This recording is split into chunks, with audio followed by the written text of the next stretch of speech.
আমার মাংস ধোয়া শেষ।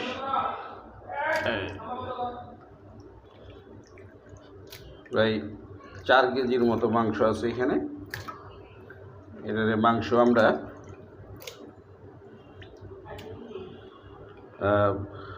রেজালা তৈরি করব, আলু দিব এবং সকল মশলা দিব। দেওয়ার পরে আমি আপনাদের সাথে সকলময় মশলা দিয়ে আমি এটারে মেরিনেট করছি। মেরিনেট করে আমি 10 থেকে 15 মিনিট এভাবে রেখে দিয়ে তারপরে আমি রাইস কুকারে বসিয়ে দিব সকল মশলা দিয়ে।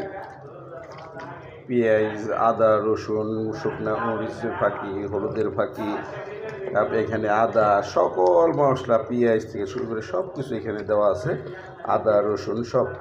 তো ঠিক আছে, ভালো থাকবেন, সুস্থ থাকবেন, আর বেশি বেশি আমাকে লাইক কমেন্টস এবং শেয়ার করবেন। গাইস, আসসালামু আলাইকুম।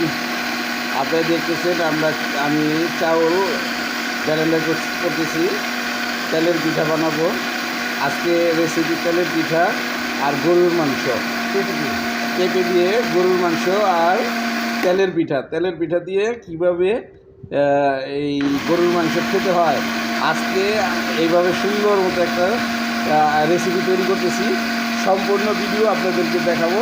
সবাই ভালো থাকবেন। প্রিয় গাইস, আসসালামু আলাইকুম। আপনারা দেখতেছেন এই যে আমার পেঁপে গরুর মাংস। আজকের যে রেসিপি আপনারা একটু আগে দেখাইলাম, আমি যে তেলের পিঠা তৈরি করার জন্য চাউল আমি মর্নিং করতেছি ব্লেন্ডারের মাধ্যমে। আপনারা দেখছেন পেঁপে দেখা যাচ্ছে, সেই সাথে আমি গরুর মাংস কীভাবে রেসিপিটা করতেছি আপনাদের দেখানোর জন্য চেষ্টা করতেছি।